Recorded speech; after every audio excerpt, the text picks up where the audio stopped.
Okay, வணக்கம்டா. இது இதில் ட்ரான்சியன் analysis time domain பற்றி பார்ப்போம். ஸோ ட்ரான்சியன்டா விளங்க ட்ரான்சியன்ன்றது என்ன ஒரு ஒரு இன்ஸ்டன்ஸில் அது நிலையாக முதல் உள்ள தன்மை தான் ட்ரான்சியன், நிலை இல்லா தன்மைன்றது தான் ட்ரான்சியன் சொல்லுவோம். அதை பற்றி அனலைஸ் பண்ணி படிக்கிறது தான் இது. ஸோ இதில் ரெண்டு விஷயம் இருக்குது, டைம் டொமைன், ஃப்ரீக்வன்சி டொமைன்ன்றது. அது உங்களுக்கு பேசிக் விளங்கியிருந்தால் மிச்சதெல்லாம் ஈஸியாக இருக்கும். ஸோ டைம் டொமைன், ஃப்ரீக்வன்சி டொமைன்ன்றது எல்லாமே ஒரு சார்பாக கதைக்கிறான். இப்போ ஈஸியாக விளங்குறேன்னு சொன்னேன். இப்போ உங்களுக்கு சார்புகம் காண போகிறீங்கன்னு சொன்னேன். இப்போ ரெண்டு மூவன்ற இந்த சார்புகங்கள் கதைக்கிறது கஷ்டமாக இருக்கும். அப்போ நாங்கள் ஒன்று சார்பாக ஒன்று கதை கேட்க அது ஈஸியான வழியால் போகக்கூடிய மாதிரி இருக்கும். அதே தான் நீங்கள் இப்போ ஒன்றை நாங்கள் அனலைஸ் பண்ண போகிறோம்னு சொன்னால் எது சார்பாக கதைச்சா அதை அனலைஸ் பண்ணுற ஈஸியோ அது சார்பாக கதைக்கிறது தான் பெஸ்ட் வேயாக இருக்குது. ஸோ இதில் ரெண்டு விஷயம், டைம் டொமைன் ஒன்று இருக்குது, ஃப்ரீக்வன்சி டொமைன் ஒன்று இருக்குது. இப்போ இந்த இமேஜ் பார்த்தீங்கன்னு சொன்னால் உங்களுக்கு அது ஒரு விளக்கம் எடுக்கக்கூடிய மாதிரி இருக்குன்னு நினைக்கிறேன். இதில் பார்த்தீங்கன்னா இதில் ஒரே விஷயத்தை தான் ரெண்டு சார்பாக காய்ச்சிருக்கு. ஒன்று டைம் டொமைன், மற்றது ஃப்ரீக்வன்சி டொமைன். இப்போ டைம் டொமைனில் நீங்கள் காய்ச்சிங்கன்னு சொன்னால் இப்போ இந்த ஒரு வேவ் ஃபார்ம் எடுக்கிறேன். ஸோ இதில் எக்ஸ் ஆக்சிஸ் டைமை குறிக்குது, ஒய் ஆக்சிஸ் ஓகே அது என்ன இருக்கலாம். நான் இப்போ ஒரு ஆம்பிளிடியூட்னு எடுக்கிறேன். ஸோ இவர் ஒரு செகண்ட்னு சொல்லி எடுக்கிறேன். ஸோ டைம் டொமைனில் வேவ் இப்படி அமைஞ்சால் அதை ஃப்ரீக்வன்சி டொமைனில் நான் அப்படி கதைக்கலாம். அதாவது இப்போ ஒரு செகண்டில் இப்போ 10 வேவ் இருக்குதுன்னு சொன்னால் அப்போ இங்கே ஃப்ரீக்வன்சி ஆக்சுவலாக என்ன இருக்குது, இப்போ 1 2 3 4 5 அப்போ 10 ஹெர்ட்ஸில் வேவ் இருக்குது. இனி ஆம்பிளிடியூடுன்றக்கு இவர் என்ன ஆம்பிளிடியூடோ அவர் இதால் குறிக்கப்படுவார். அப்போ ரெண்டும் ஒரே விஷயத்தை தான் குறிக்குது. ஆனால் எங்களுக்கு என்ன இங்கே இந்த வேவ் ஃபார்மில் அவ்வளவு கேஸ் இல்லை. இங்கே டைம் டொமைனில் ஹாச்சாலும் ஃப்ரீக்வன்சி டொமைனில் ஹாச்சாலும் ஓகே தான் இருக்குது. ஓகே, அதே மாதிரி இந்த வேவ் ஃபார்ம் பார்த்தாலும் அவ்வளோ கேஸ் இல்லை. டைம் டொமைனில் பார்க்கங்களுக்கு ஈஸியாக தான் இருக்குது, ஃப்ரீக்வன்சி டொமைனில் பார்த்தாலும் ஈஸியாக தான் இருக்குது. ஆனால் இப்போ இந்த வேவ் பார்க்க என்ன நடக்குது, எல்லாமே இப்போ இது பேசிக்காக என்ன உருவாகிருக்குன்னா இந்த வேவையும் கூட்டி தான் இது உருவாகிருக்கு. ஆனால் ரெண்டையும் சேர்த்து கேட்க எங்களுக்கு சரியான ஒரு காம்ப்ளெக்ஸ் இதாக இருக்குது. இப்போ நீங்கள் இதுக்கு ஃப்ரீக்வன்சி காண்றீங்கன்னா கவுண்ட் பண்ணணும் என்ன எதில் ரிப்பீட் ஆகுது, ஒரு செகண்டில் எத்தனை சொல்லி. அதே நான் ஃப்ரீக்வன்சி டொமைனில் ஹேச்சுன்னு சொன்னால் இதில் என்ன பேசிக்காக இந்த வேவ் இந்த வேவோட ஃப்ரீக்வன்சியும் இந்த வேவோட ஃப்ரீக்வன்சியும் கூட்டி தான் வந்திருக்கு. ஆகவே என்ன இந்த வேவுக்கு பதிலாக நான் ஃப்ரீக்வன்சி டொமைனில் ரெண்டு வேவுண்ட சம்மாக எழுதலாம். அப்போ இந்த வேவ் ப்ளஸ் இந்த வேவ். ஸோ இப்போ நான் இந்த வேவை அனலைஸ் பண்ணிக்க டைம் டொமைன் பற்றி கதை கேட்க இவ்வளோ காம்ப்ளெக்ஸாக இருந்தது, ஃப்ரீக்வன்சி டொமைன் பற்றி கதை கேட்க இவ்வளோ ஈஸியாக வந்துட்டு. இப்போ நாங்கள் எதை பற்றி கதை கேட்க ஈஸியாக இருக்கிறோம் அதை பற்றி கேட்குறேன் ஈஸியாக இருக்கும். ஸோ அதுதான் பேசிக் ஒரு விளக்கம் டைம் டொமைனுக்கு ஃப்ரீக்வன்சி டொமைன். ஸோ அதைத்தான் நாங்கள் அனலைஸ் பண்ண போகிறோம். இப்போ இந்த டியூட் ஃபுல்லாக கிட்டத்தட்ட டைம் டொமைன் பற்றினது. ஸோ ஏன்னா ஃப்ரீக்வன்சி டொமைன் தான் ஈஸி வேயாக இருந்தாலும் எங்களுக்கு டைம் டொமைன் தெரிஞ்சுக்கணும். அதான் ஃபண்டமெண்டல், அதான் ஏன் எதுக்கு எதால் இப்படி நடக்குதுன்றது. ஸோ அதுக்கு சொல்யூஷனாக நாங்கள் ஃப்ரீக்வன்சி டொமைன் தெரிஞ்சிருக்கலாம். இப்போ டைம் டொமைனில் அவ்வளோ ஒரு விளக்கம் இல்லாமல் ஃப்ரீக்வன்சி டொமைனுக்கு போனால் என்ன அது ஒரு ஆன்சர் எடுக்கிற வேலையாக தான் இருக்குமே வெளியே உங்களுக்கு ஒரு ஃபண்டமெண்டல் விளக்கமே இருக்கு. ஸோ இதில் ஒரு ஃபண்டமெண்டல் தெரிஞ்சேன்னு சொன்னால் எதுவும் ஈஸியாக செய்யலாம்.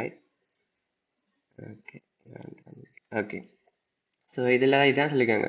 இப்போ எங்களுக்கு ஸ்டெடி ஸ்டேட் பற்றி கதைக்கிறது ஈஸியாக இருக்கும். ஸோ ஸ்டெடி ஸ்டேட்ன்றது என்ன at amplitude in AC theory this means the magnitude and phase angle of a current voltage remain constant. So அதோட மேக்னிடியூட், ஃபேஸ் ஆங்கிள் அந்த விஷயங்கள் மாறாமல் இருக்கா ஸ்டெடி ஸ்டேட்ன்றது. ஸோ இதில் பார்த்தீங்கன்னு சொன்னால் இதில் மேக்னிடியூட் மாறிட்டு இருக்கிறேன். ஸோ இதே நான் ஃப்ரீக்வன்சி டொமைனில் ஹார்ட்னா ஆம்பிளிடியூட் ஒரே மேக்னிடியூட். ஸோ அதெல்லாம் இப்போ நாங்கள் ஒரு கணியத்தை நாங்கள் ஸ்டெடி ஸ்டேட்டில் கதைக்கிறேன்னா இப்போ ஈஸியாக இருக்கும். அதுக்கு தான் இவ்வளோ வேலையை பார்க்குது. ஸோ இதில் ஃப்ரீக்வன்சி டொமைன் பற்றி கேட்டிருக்காங்க. ஸோ ஃப்ரீக்வன்சி டொமைனோட பேசிக்காக என்னன்றதை பற்றி இதில் ஒரு சின்ன விளக்கம் தந்திருக்காங்க. இப்போ நீங்கள் ஒரு வோல்டேஜை ஒரு கரண்ட்டை நான் இப்போ டிஃபைன் பண்ணினேன்னு சொன்னால் அதோட வகையோடு என்னவாக இருக்கும், dI/dt இவெல்லாம் டைம் டொமைன் பற்றி கழிச்சால். ஸோ அவர் ஒமேகா ஐ கோஸ், இது நார்மல் வகையீடு தானே, சைன் வைட்டா கோஸ் உள்ளுக்கு இருக்கிற ஒமேகா வெளியில் வருது. ஸோ இப்படி இருக்கிறது அதை நான் கோஸ் ஒமேகா டி ப்ளஸ் அல்ஃபாவை நான் சொல்லலாம் sine 90 + omega D plus alpha. Okay, அதை நான் அதே காம்ப்ளெக்ஸ் ஃபார்மில் குறிக்கணும்னு என்ன ஜே என்றது நெகட்டிவ் ரொட்டேஷன் முதல் பார்த்துனாங்க. ஸோ அதை நான் குறிக்கணும்னு சொன்னால் ஜே ஒமேகா இந்த ஐடி என்றது அதே ஐடி இதுதான் ஐடி என்றது I sine omega D plus alpha. அதை ஜேயால் பெருக்கண்டா என்ன 90 டிகிரி ரொட்டேஷன் அதான் இங்கே 90 ப்ளஸ் அப்புறம் இந்த ஒமேகா இங்கே வேறு. ஸோ அதே அடுத்த ரெண்டாம் வகையீடில் எழுதினேன்னா D square I by D T ஸ்கேர்னு சொன்னால் அது என்ன ஒன்றுக்கு ஒரு மைனஸ் வேறார். ஸோ அதெல்லாம் இது சும்மா normal j form. Okay j format தானே. ஸோ இது இப்படி இருக்கிறது அதாவது ஒமேகா ஸ்கேட் அப்படியே வரார் மைனஸ் வரணும்னு சொன்னால் ஜே ஸ்கேட். ஸோ அவர் வந்து ஜே ஒமேகா ஸ்கேட் ஆகிட்டு இதான் நார்மல் ஃபண்டமெண்டல் விளக்கம் அதான் but is the basic of இந்த ஈக்குவேஷன். ஸோ அதே மூன்றாம் வகைன்னு சொன்னால் இப்படி இருக்கிறத நான் காம்ப்ளெக்ஸ் ஃபார்மில் ஈஸியாக இப்படி குறிச்சிக்கலாம். ஸோ இவ்வளோ காம்ப்ளெக்ஸாக இருக்கிற டைம் டொமைனை ஸோ நாங்கள் இதோட காம்ப்ளெக்ஸ் கார்ட்டீசியன் ஃபார்மில் இந்த மாதிரி மாற்றிக்கொள்ளலாம். ஸோ இதுதான் ஒரு ஃப்ரீக்வன்சி டொமைனுக்கான ஒரு பேசிக் விளக்கம். ஸோ அதை வச்சுக்கொண்டு நாங்கள் ஃப்ரீக்வன்சி டொமைனுக்கு கதைக்க போகிறோம். So convert time domain circuit equation to frequency domain vector equation. So vectors are in the complex plane and called phases. So phases complex domain la phaser வந்து என்ன complex ல j ஆல குறிக்கப்படும். So in time domain ல இப்படி இருக்கிறது அதாவது IT plus இங்க என்ன ஒரு differential equation இருக்கு. அதை நான் ஒரு frequency domain ல மாத்திரேன்னு சொன்னா என்ன நடக்கும்? The frequency domain நான் ஐடியை இந்த மாதிரி டிஃபைன் பண்ணினேன்னு சொன்னால் அதே ஃப்ரீக்வன்சி டொமைனில் ஒரு டிஃப்ரென்ஷியல் ஈக்குவேஷனாக இருக்கிறது எங்களுக்கு இங்கே ஒரு ஆல்ஜிப்ரிக் ஈக்குவேஷனாக வருது. ஸோ எங்களுக்கு டிஃப்ரென்ஷியல் இன்டிகிரேஷன் ஈக்குவேஷனை சால்வ் பண்ணுறதை விட பேசிக்காக மேத்ஸ் இல்லை ஒரு ஆல்ஜிப்ரிக் ஈக்குவேஷனை சால்வ் பண்ணுறது ஈஸி. அதுக்கு தான் இந்த வேலை பார்க்குறது. இதை தான் இங்கே சொல்லியிருக்கேன். ஸோ இங்கே ஒரு காம்ப்ளெக்ஸான டிஃப்ரென்ஷியல் அண்ட் இன்டிகிரேஷன் இருக்கிற பாட்டெல்லாம் இங்கே ஈஸியாக என்ன வருது ஒரு அல்ஜிப்ரிக் ஈக்குவேஷன் உள்ள ஃபார்மாக வருது. அதுலேருந்து நாங்கள் அடுத்த கட்ட வேலைகளை ஈஸியாக செய்து கொண்டு போகலாம். ஸோ அப்போ நாங்கள் இவ்வளோ காலம் பார்த்த ஏசி தியரியெல்லாம் என்ன டைம் டொமைனுக்கு தான் பார்த்தது. ஸோ அதை ஃப்ரீக்வன்சி டொமைனுக்கு அப்ளிகபிளாக இல்லையான்றது தான் இங்கே சொல்லியிருக்காங்க. ஸோ இதில் இம்பீடியன்ஸ் பார்க்க இந்த மேலே இருக்கிற ஈக்குவேஷன்லேருந்து தான் நாங்கள் இதை எடுத்துருக்கிறோம். இங்கே இருக்கிறத நாங்கள் இப்படி மாற்றிட்டோம். இதிலேருந்து வி/ஐயை எழுவாயாக மாற்றினா இப்படி ஒரு இடம் impedance is a complex valued function of இந்த வி/ஐன்றது இம்பீடன்ஸ் தானே. ஸோ இம்பீடன்ஸ்ன்றது ஒரு ஒமேகாண்ட காம்ப்ளெக்ஸ் வேல்யூட் ஃபங்க்ஷனாக இருக்குது. ஸோ எங்களுக்கு ஏசி தியரியில் இருக்கிறதெல்லாம் என்ன நார்மலாக இப்போ இம்பீடன்ஸ் வந்து ஆர் ப்ளஸ் ஜி ஒமேகாண்ட அந்த real part resistance complex part reactance அது அட்மிட்டன்ஸ்ன்னு பார்த்தோம்னு சொன்னால் ஜி வந்து கண்டக்டன்ஸ் பி வந்து சசப்டன்ஸ்ன்னு சொல்லுவோம். ஸோ அதே ஃபார்மேட்டில் தான் நாங்கள் ஃப்ரீக்வன்சி டொமைனில் மாற்றிக்கே வருது. ஸோ அப்போ ஆஸ் இன் கன்க்ளூஷன் நாங்கள் என்ன சொல்லணும்னு சொன்னால் ஏசி தியரியில் அதாவது டைம் டொமைனில் பாவித்த எல்லா ஏசி தியரியையும் ஃப்ரீக்வன்சி டொமைன்லையும் பாவிக்கலாம் என்ற ஒரு முடிவுக்கு வரும். ஸோ இனி இவ்வளோ தான் ஃப்ரீக்வன்சி டொமைன் பற்றி இதில் கதைச்ச விஷயம். அதை இதுக்கு மேலதிகமாக ஃப்ரீக்வன்சி டொமைன் பற்றி கதைக்கிறது அடுத்த டியூட்டில் லேப்லாஸ் ட்ரான்ஸ்ஃபார்ம்ன்றதில் வரும். ஸோ அதுதான் சரியான முக்கியம். அதுவெல்லாம் கேள்விகளுக்கு வருது. ஸோ இது ஃபண்டமெண்டல், இதுவும் தெரிஞ்சிருக்கணும். இதை பற்றியும் 2-3 கேள்விகள் வந்திருக்கு. ஆனால் இதில் வச்சிருக்கிற ஒரு இதில் வர காம்ப்ளெக்ஸான சுருக்கல்கள் வந்து கேள்வி பேப்பருக்கு அவ்வளோ எக்ஸாம் பேப்பர்ஸில் அவ்வளோ வந்ததா தெரியும். சரி, அவ்வளோ தேவையில்லை. நான் லெக்சர்னு சொல்லிக்கிறேன். ஓகே, இந்த கேள்வியை bomb. So the voltage and the current of an AC circuit operating at a frequency 4 rate per second are related by the following differential equation. Determine the impedance of the circuit. So இதில் வந்து உங்களுக்கு வோல்டேஜும் கரண்ட்டுக்குமான ஒரு equation தந்திருக்காங்க. ஆனால் இதை பார்த்தோன்னே என்ன தெரியுது, ஒரு தேர்டோட அல்ஜிப்ரிக் ஈக்குவேஷன். என்ன தேர்டோட அல்ஜிப்ரிக் ஈக்குவேஷன் உங்களுக்கு கால்குலஸ்லேயே இல்லை, செகண்ட் ஆர்டர் தான் இருக்குது. என்னது எலக்ட்ரிசிட்டியில் சால்வ் பண்ணுறதுலாம் குழம்ப தேவையில்லை. அதான் முதல்ல பார்த்துட்டோம் ஒரு என்னென்னு டைம் டொமைனை ஃப்ரீக்வன்சி டொமைனை மாற்றலாம்ண்டு. அது மாற்றலாம்ன்றது உண்மையாக அங்கால இதுதான் வருது. ஒரு பேசிக்காக வந்து படிச்சுனாங்க என்ன d/dt-என்றதை நான் ஜே ஒமேகா பெருக்கிற மாதிரி எழுதலாம். அதான் மேலே வந்த ஸ்லைட். ஓகே, அப்போ நான் இங்கே மூன்றாம் வகையீடுக்கு என்ன கியூப், இங்கே ஸ்கேட், இங்கே ஜே ஒமேகா, அவ்வளோதான் வேலை செய்திருக்கு. ஸோ அதை இந்த ஃபார்மேட்டில் மாற்றினேன்னு சொன்னால் இப்படி இருக்கிறத நான் ஒரு சிம்பிள் அல்ஜிப்ரிக் ஈக்குவேஷனாக மாற்றிட்டேன். என்ன இந்த ஃப்ரீக்வன்சி டொமைன் ஈக்குவேஷனில் v/i என்றது இதால் தரப்படும்னு சொன்னால் வி ஓவர் ஐன்றதான என்ன இம்பீடன்ஸ். ஸோ இவ்வளோ கம்ப்ளெக்ஸ்ன்ட்டு பார்த்தோன்னே இதே ஒரு ஃபார்மேட்டில் ஒரு கேள்வி ஒன்று இருக்குது. லாஸ்ட் கிளாஸில் வந்து ஒரு ஆள் கேட்டார். அந்த எக்ஸாம் பேப்பரில் இதே மாதிரி ஃபார்மேட் வந்து கேட்க எங்களுக்கு தேர்ட் ஆர்டர் சால்வ் பண்ணுற மெத்தட் இருக்கா அப்படின்னு சொல்லி. அப்போ அதுக்கு அவர் சொன்னது தேர்ட் ஆர்டர் சால்வ் பண்ணுறது மேத்ஸ்லேயே கம்ப்ளெக்ஸான வடிவம். இது உண்மையான ஒரு ஃபார்மேட்னு இல்லை. இப்போ ஃபர்ஸ்ட் ஆர்டர் செகண்ட் ஆர்டர்னு சொன்னால் ஒரு ஃபார்மேட் இருக்குது, இப்படி போய் இப்படி போகலாம். இப்போ தேர்ட் ஆர்டருக்கு அப்படி ஒரு ஃபார்மேட் இல்லை. அதே இப்போ எலக்ட்ரிசிட்டியில் போடுறாங்க. ஸோ அதுக்கு ஏற்கனவே ஈஸியாக ஒரு வழி இருக்குது. பிறகு இதை எப்படி சால்வ் பண்ணுன்னு சொல்லி பார்த்துட்டுருக்கிறீர்கள். எங்களுக்கு ஏற்கனவே ஒரு ஈஸியான வழி வந்து டிஃபைன் பண்ணப்பட்டிருக்கு. சரியா? இதான் டிரான்சியன் இன் ஏசி சர்க்யூட் தொடர்றாங்க. ஸோ டிரான்சியன்ன்றது நம்மளால் டைம் டிபெண்ட்டாக இருக்கும் தானே, டைமோட தானே. ஸ்டெடி ஸ்டேட்ன்றது வந்து என்ன டைமோட மாறாமல் இருக்குது. ஸோ இங்கே டிரான்சியன்ட் வேறு இருக்குல்ல, டைமோட அதில் ஆம்ப்ளிடியூட் ஓ ஃபேஸஸ் வந்து சேஞ்ச் ஆகிக்கொண்டு இருக்க போகுது. அது முதல் சொன்ன விஷயம்தான். அது எப்போ நடக்கும், ஒரு சுவிட்ச் ஒன்று ஆன் பண்ணி ஒரு நிறைய நேரத்து பிறகு என்ன நடக்கும், அவையெல்லாம் இப்போ நாங்கள் ஒரு கெப்பாசிட்டர் என்னென்று சார்ஜ் ஆகுதுன்னு சொன்னால் நாங்கள் இப்படி கதைக்கிறது எல்லாமே என்னது ஒரு ஐடியல் கதை. இப்படி எப்போயும் சார்ஜ் ஆகாமா இல்லை. ஸோ இந்த மாதிரி ஒரு சார்ஜ் ஆகும். நாங்கள் இவ்வளோ காலம் கதைச்சது எல்லாமே என்னது இந்த டைமுக்கு பிறகு தான் கதைச்சோம் ஸ்டெடி ஸ்டேட். ஆனால் இங்கே கதைக்க போகிறது என்னன்னு சொன்னால் என்ன இவ்வளோ சார்ஜ் ஆகிற வரைக்கும் அதான் டிரான்சியன்ட் ஸ்டேட். ஸோ அவரை பற்றி கதைக்கலாம் பேசிக்கா அதெல்லாம் எப்போ நடக்குமென்ற சொல்லி எங்களுக்கு ஸ்விட்ச் ஆன் பண்ணி ஆஃப் பண்ணிடுறது. அதே மாதிரி ஃபோல்ட் ஏதாவது ஷார்ட் சர்க்யூட் எதுவும் நடந்தால் ஒரு அல்லது என்னது ஒரு லைட்டிங்ன்றா அங்கே ஒரு ஹை வோல்டேஜ் ஒரு ஸ்பிளிட் ஆஃப் செகண்ட்ஸில் வரும். ஸோ அதெல்லாம் நாங்கள் இக்னோரே பண்ண இல்லாத சுச்சுவேஷன். ஸ்விட்ச் ஆன் பண்ணுறது ஆஃப் பண்ணுறதெல்லாம் என்ன முடிஞ்ச ஒரு சின்ன வோல்டேஜ் சேஞ்சாக இருந்தாலும் இப்போ ஒரு ஷார்ட் சர்க்யூட்டோ அல்ல லைட்னிங்கோ இம்பேக்ட் பண்ண என்னது ஹை வோல்டேஜ் ஸ்பிளிட் ஆஃப் செகண்ட்ஸில் வரும். ஸோ அதெல்லாம் கட்டாயம் அனலைஸ் பண்ணணும். அந்த விஷயங்களுக்காக தான் என்ன டிரான்சியன் அனலைசிஸ்ன்றது ஒரு முக்கியமான பார்ட்டை ரோல். ஸோ அதோட அதே மாதிரி தான் சொல்லுவேன், டிரான்சியன் behaviour diminishes over time living only steady state. அந்த ஒன் பண்ணி அந்த கணத்தில் தான் அது இருக்க போகுது. அது கொஞ்ச நேரத்தில் என்ன அது ஸ்டெடி ஸ்டேட் உள்ள இதாகவே வரப்போகுது. அதெல்லாம் இல்லை சும்மா நோவெல்லாம் சொல்லிக்காங்க. இதில் ஒரு எக்ஸாம்பிள் சர்க்யூட் வந்து பார்ப்போம். So the circuit has no initial current or charge in the capacitor. The excitation source is given by இந்த மாதிரி தந்திருக்கேன். டீயில் போட்டிருக்கு. டீயில் வந்து நோ இனிஷியல் கண்டிஷன்ஸ்னு சொல்லியிருக்காங்க.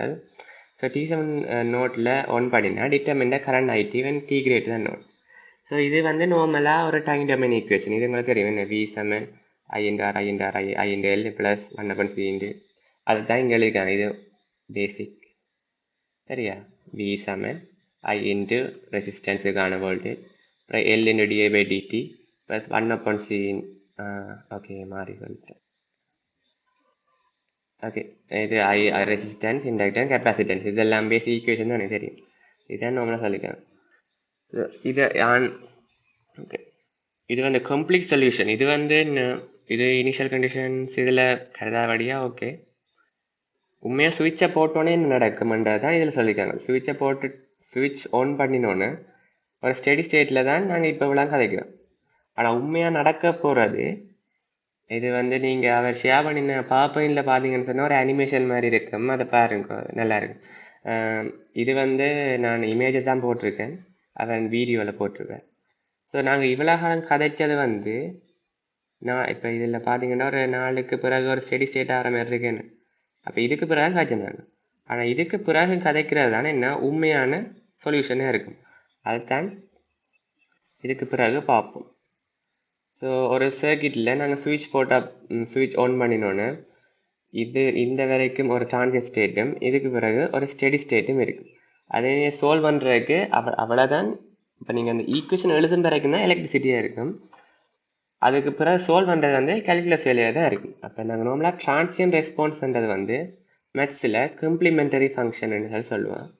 ஸ்டெடி ஸ்டேட்ன்றது பர்டிகுலர் சொல்யூஷன் இருக்குது. பர்டிகுலர் சொல்யூஷன் இன் மேத் இது கேள்விப்பட்ட மாதிரி இருந்தால் ஃபர்ஸ்ட் செம்மியில் படித்தது தான்.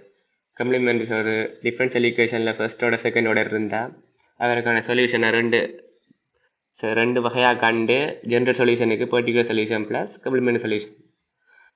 ஸோ அதில் வந்து கம்ப்ளிமெண்ட் சொல்யூஷனுக்கு ஜீரோன்னு சொல்லி எடுப்போம், பர்டிகுலர் சொல்யூஷனுக்கு வந்து நான் ஜீரோன்னு சொல்லி எடுப்போம். ஸோ அதுவெல்லாம் பின்னுக்கு வரப்போகுது, பேசிக்காக மேட்ச் தான் வரப்போகுது.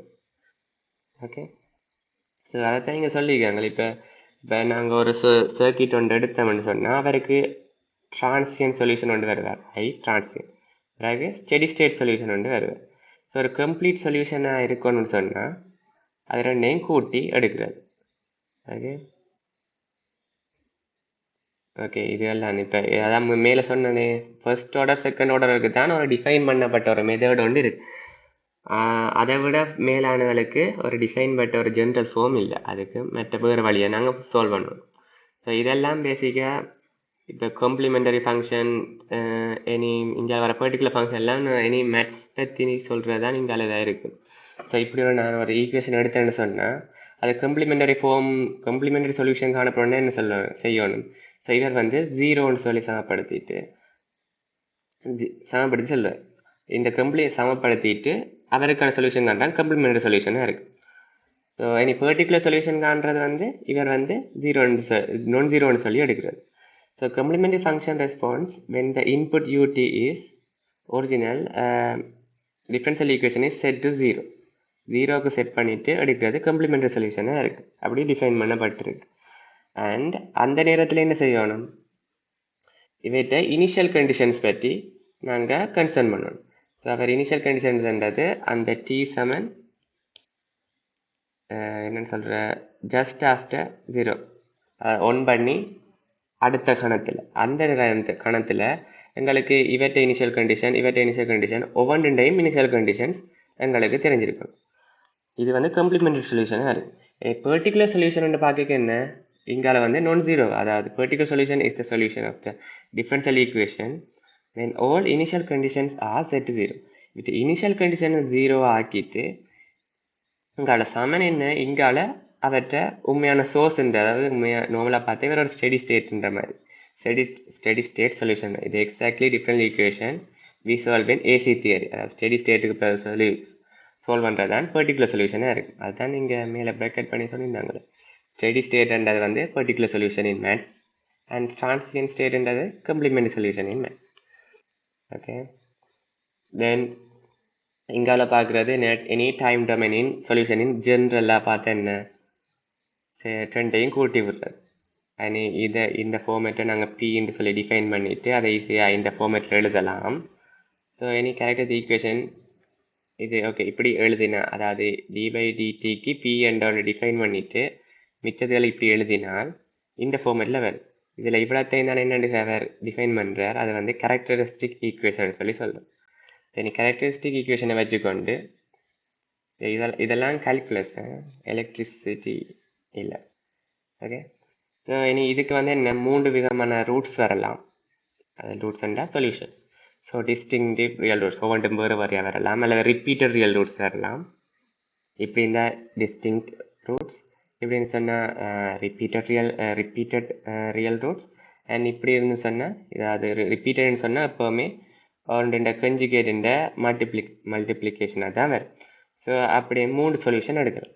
ஸோ 3 சொல்யூஷனையும் எப்படி காண்றேன்னு சொல்லி ஃபர்ஸ்ட் செம்மிலேயும் படித்தேன், அதை தான் இங்கேயும் சொல்லியிருக்கணும். ஸோ இப்போ டிஸ்டிங்டிவ் ரியல் ரூட்ஸ்ன்னு சொன்னால் அவற்றை சொல்யூஷன் என்ன ஃபார்மில் இருப்பேன், c1 into e to the power p1t இந்த ஃபார்மெட்டில் இருப்பேன். ஓகே, அதை பாருங்க. ஸோ அது ரிப்பீட்டட் ரியல் ரூட்ஸ்ன்னு சொன்னால் அவற்றை சொல்யூஷன் இந்த ஃபார்மெட்டில் இருப்பேன். ஸோ இங்கே ஒரு எக்ஸாம்பிள் வந்துருக்காங்க, ஒரு டிஃபரன்ஷியல் ஈக்குவேஷன் இந்த மாதிரி, இது டிஃபரன்ஷியல் ஈக்குவேஷன். ஓகே, புரியுதானே, மேட்ச் பற்றி தான் இப்போ எங்காச்சும் இருக்கேன். ஒரு டிஃபரன்ஷியல் ஈக்குவேஷன் ஏற்கனவே படித்தது. டிஃபரன்ஷியல் ஈக்குவேஷன் இந்த மாதிரி தந்துன்னு சொன்னால் அவற்றை ரூட்ஸ் என்ன மாதிரி இருக்குது, அவரை வந்து நான் கேரக்டரிஸ்டிக் ஈக்குவேஷனில் இந்த ஃபார்மேட்டில் எழுதலாம். ஸோ எழுதினேன்னு சொன்னால் இவரை வகை காரணிப்படுத்தி இப்படி எழுதினா இது என்ன ஒரு ரிப்பீட்டட் ரியல் ரூட்ஸ் வரப்போகுது.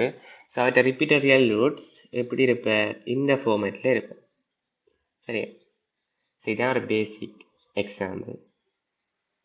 அண்ட் தென் எனி கம்ப்ளெக்ஸ், எப்படி கம்ப்ளெக்ஸ் ஃபார்மேட் இப்படின்னு சொன்னால் அவற்றை ரூட் இப்படி இருப்பேன். ஸோ இதெல்லாம் ஏற்கனவே டிஃபைன் பண்ணப்பட்டதுகள். ஓகே, இது ஏன் இப்படி ரூட்ஸ் வருதுன்ற சொல்லி உங்களுக்கு தேவையில்லை, இது தேவையில்லை, மெட்ஸுக்கு தேவையில்லைன்னு எலக்ட்ரிசிட்டி. எங்களை ஃபர்ஸ்ட் லிமிட் தான் இப்படி ஒரு ஃபார்மேட் இருந்தால் இந்த சொல்யூஷன் இந்த வடிவத்தில் இருக்க வேண்டியது தெரிஞ்சால் காணும். ஸோ ஒரு காம்ப்ளெக்ஸ் ஃபார்ம் இந்த மாதிரி இருக்கு. ஓகே, இனி ஆர்எல்சி சர்க்கிட் எக்ஸாம்பிள் ஒன்று பார்ப்போம். சரியா, எக்ஸாம்பிளில் வந்து ஒரு ஆர்எல்சி சர்க்கிட் இந்த மாதிரி இருக்கார். அவர்கிட்ட இனிஷியல் கண்டிஷன்ஸ் வந்து இந்த மாதிரி டிஃபைன் பண்ணப்பட்டிருக்கு. சரி, அதற்கான ஒரு சொல்யூஷன்ஸ் இனி டிஃபரன்ஷியல் ஈக்குவேஷன் சொல்யூஷன் வரும். ஸோ நார்மலாக நான் சர்க்கிட்டுக்கு நான் டைம் டைமில் எழுதினேன்னு சொன்னால் இந்த மாதிரி ஒரு ஈக்குவேஷன் வரும். இல்லை இன்டிகிரேஷன் இருக்குது, டிஃபரன்சியேஷன் இருக்குது. ஸோ அதெல்லாம் இங்கே அதுலேருந்து வெளியில் வர இருக்குது. அவளை ஈக்குவேஷனையும் வகையிடுறேன்னு சொன்னால் ஆர் இன்டு di/dt. எல் ஏற்கனவே முதலாம் வகையீடு இருந்தது, ரெண்டாம் வகையீடு ப்ளஸ் இது இன்டிகிரேட்டட் டிஃப்ரென்ஷியேட் பண்ணினான்னு சொன்னால் அதே தான் மேடம் ஆகி நாங்கள் வோல்டேஜை கொசை வகையிட்டால் நான் மைனஸ் ஆகி நாங்கள் ஒமேகா முன்னுக்கு வந்து நிற்குது. ஸோ இனி அது எங்களுக்கு தெரிஞ்ச ஒரு ஈஸியான ஃபார்மேட்டில் என்ன ஒழுங்குபடுத்திட்டு நீ என்ன சப்ஸ்டியூட் பண்ணுறோம். சரியா, சப்ஸ்டியூட்டிங் வேல்யூஸ் அது மேலே அந்த வேல்யூஸை சப்ஸ்டியூட் பண்ணினோம்னு சொன்னால் இந்த மாதிரி வரும். ஸோ இனி இது என்ன ஈக்குவேஷன், அதாவது p² plus p² plus 2p plus இங்கால இன்னொரு மாறிலி சமன் இங்கால இன்னொரு மாறிலி ஓகே டின்னு சொல்லி இது வரை என்ன செகண்டோட டிஃபரன்ஷியல் ஈக்குவேஷன். இனி வேறுக்கு சொல்யூஷன் பார்க்கணும்னு சொன்னால் கம்ப்ளிமெண்டரி சொல்யூஷன், பர்டிகுலர் சொல்யூஷன் பார்க்கணும். கம்ப்ளிமெண்டரி சொல்யூஷன் காண்றதுக்கு அதாவது டிரான்சியன்ட் சொல்யூஷன். ஸோ அப்போ டி வந்து 0வா மாற்றிட்டு அவருக்கான சொல்யூஷன். அப்போக்கு என்ன இனிஷியல் கண்டிஷன்ஸ் பார்க்கணும். ஓகே, இனி பர்டிகுலர் சொல்யூஷன் பார்க்கணும்னு சொன்னால் இவர் வந்து நான் ஜீரோ வேல்யூ, அப்போக்கு இனிஷியல் கண்டிஷன் வந்து 0. இனி இவருக்கு சால்வ் பண்ணி வர ஜென்ரல் சொல்யூஷன் என்னவா இருக்கும், சொல்யூஷன் ஜென்ரல் வந்து சொல்யூஷன் கம்ப்ளிமெண்டரி ப்ளஸ் சொல்யூஷன் பர்டிகுலராக இருக்கும். சரி, ஸோ இதை வந்து நீ சால்வ் பண்ணி காட்டியிருக்கணும். கொஞ்சம் டைம் எடுத்து இந்த ஸ்லைடுகளை பாருங்க, பார்த்தா விளங்கும், படித்ததான். ஸோ இது p² தான் இவர் மாற்றி எழுதியிருக்கிறார். பிறகு இவர் காரணிப்படுத்தினா என்ன இங்கே வரப்போகுது, கம்ப்ளெக்ஸ் சொல்யூஷன் உண்டு, கம்ப்ளெக்ஸ் ரூட் ஒன்று சொல்லி வரப்போகிறார். ஸோ இதில் வந்து p வந்து p + r ஓகே ஆர் வேண்டாம் p இப்படின்னு சொன்னால் p இந்த மாதிரி வரும். இனி இவற்றை எங்களுக்கு ஃபார்மேட் தெரியும், என்ன கம்ப்ளெக்ஸ் ரூட்டுன்னு சொன்னால் ஃபார்மேட் இந்த மாதிரி வந்தால் அதில் இருக்கிறதில் பிரதிடுறாங்க. அதே மாதிரி பர்டிகுலர் சொல்யூஷன் பார்க்க இவர் வந்து நான் ஜீரோ வேல்யூ. சரி, பர்டிகுலர் சொல்யூஷன் வந்து அவற்ற குணகங்கள் அதுகளை சமப்படுத்தி செய்கிறது. இதில் நான் மினக்கடையில் எல்லாம் வேர்ட் எக்ஸாம்பிள் தானே. ஸோ இதை சமப்படுத்தி அவற்றை ஏயை கண்டு அல்ஃபா கண்டு இனி பர்டிகுலர் சொல்யூஷனுக்கான காமன் ஃபார்மேட் தெரியும், அதில் கொண்டு வந்து பிரதிக்கிட்டு இருக்கு. ஓகே, அவ்வளோதான் இதில் சொல்லியிருக்கு. ஸோ இதுக்கு நான் மேலேயே சொல்லல, இவ்வளோ வந்து எக்ஸாமுக்கு அவ்வளவு நீங்கள் இதெல்லாம் இப்போ கால்குலஸ் 3 படிக்கணுமா இதெல்லாம் தெரியணும் வேண்டாம்னா தேவையில்லை. ஏன்னு சொன்னால் இதுக்கு தானே நீ என்ன அடுத்ததில் லேப்லாஸ் ட்ரான்ஸ்ஃபார்ம் வந்து ஈஸியான ஒரு வேலை வந்து டிஃபைன் பண்ணப்பட்டிருக்கு. ஒரு கஷ்டமான ஒரு ஒரு ஒரு ப்ராப்ளமை கஷ்டமாகவும் செய்யலாம், ஈஸியாகவும் செய்யலாம்னு சொன்னால் அப்புறம் ஏன் கஷ்டமான மினக்கடணும், அது ஈஸியானதுலேயே நாங்கள் கொஞ்சம் கூட மினக்கட்டணும்னு சொன்னால் சரி. கேள்விகளும் இதில் அவ்வளோ ஃபார்ம் இல்லை. இப்போ இது டைம் டொமைனில் ஒரு கேள்வி வருதுன்னு சொன்னால் எது வரைக்கும் வரும்னு சொன்னால் இப்போ ஒரு சர்க்கிட் தந்துட்டு இதற்கான டைம் டொமைன் ஈக்குவேஷனை எழுதுங்கோன்றது வரைக்கும் தான் வரும். ஓகே, அதுக்கு பிறகு நீங்கள் அதை சால்வ் பண்ணி கம்ப்ளிமெண்டரி சொல்யூஷன் எடுக்கிறீங்களா பர்டிகுலர் சொல்யூஷன் எடுக்கிறீங்களான்றது இதெல்லாம் உங்களோட நாலேஜுக்கு தெரிஞ்சிங்கன்னா சரி. ஒரு எக்ஸாமுக்கு அவ்வளோ என்ன கட்டு நீங்கள் இது பார்க்க வேண்டியதில்லை. ஸோ இப்போ நான் இந்த ஈக்குவேஷன் எழுதினாலே இந்த ஈக்குவேஷன் எழுதினீங்கன்றாலே இதுக்குள்ளேருந்தே நான் லேப்லாஸ் ட்ரான்ஸ்ஃபார்மும் போகலாம். லேப்லாஸ் ட்ரான்ஸ்ஃபார்ம் எழுதினேன்னு சொன்னால் அது என்ன, அதில் ஒரு டிஃப்ரென்ஷியல் ஈக்குவேஷனும் வராது. ஓகே, வகையிடம் இன்டிகிரேஷனும் வராது. ஸோ அவர் வந்து நார்மல் அல்ஜிப்ரிக் ஈக்குவேஷனாக ட்ரான்ஸ்ஃபார்ம் பண்ணப்பட்டுருவார். அதை மேலே ஒரு ஏற்கனவே ஒரு எக்ஸாம்பிள் பார்த்தேன், ஒரு தேர்டோட டிஃப்ரென்ஷியல் ஈக்குவேஷனையே ஒரு அல்ஜிப்ரிக் ஈக்குவேஷனாக மாற்றலாம். அதே மாதிரி இன்டிகிரேஷனுக்கு ஒரு ஃபார்மேட் இருக்குது, ஒவ்வொன்றுக்கும் ஒவ்வொரு லேப்லாஸ் ட்ரான்ஸ்ஃபார்ம் வந்து டிஃபைன் பண்ணப்பட்டிருக்கு. நாங்கள் ஒரு ஈக்குவேஷன் எழுதினேன்னு சொன்னால் அதுக்கேற்ற மாதிரி அந்த டேபிளில் பார்த்து நாங்கள் பிரதிட்டுட்டு இனி அதுக்கு பிறகு ஒரு சிம்பிள் ஒரு ஈக்குவேஷன் ஒன்று அதிலேருந்து எழுதிட்டு பிறகு அதை இன்வெர்ஸ் லேப்லாஸ் ட்ரான்ஸ்ஃபார்ம் போட்டோம்னு சொன்னால் திருப்பி அவரே டைம் டொமைனுக்கு வந்துடுவேன். ஸோ கன்க்ளூஷன் என்ன சொல்கிறேன்னு சொன்னால் இப்போ இதொன்னும் நீங்கள் தெரியணுன்ற அவசியம் இல்லை. என்னென்ன காம்ப்ளிமெண்ட் சொல்யூஷன். இப்போ ரூட்ஸ் வந்து பெர்டிகுலராக இருந்தால் இந்த ஃபார்மேட்டில் சொல்யூஷன் வரும், காம்ப்ளெக்ஸாக இருந்த இது வரும், பிறகு ரிப்பீட்டட்னா இது வரும். அது ஒன்று உங்களுக்கு தெரிய வேண்டிய அவசியம் இல்லை. அதுக்கு தான் நாங்கள் பின்னைக்கு ஒரு ஈஸியான வேலை இருக்குது. பிறகு இது கேள்விகள் வந்து லெப்லாஸோட கனெக்ட் பண்ணித்தான் பார்த்துக்குள்ள வந்திருக்கு. ஸோ அதையும் படிச்சுட்டு இதை பார்ப்போம். அப்போ கொஞ்சம் கூட விளக்கமாக இருக்கும். சரி, அவ்வளோதான் இதில். ஓகே, அடுத்த கிளாஸ் பார்ப்போம். ஓகே, பாய் பாய்.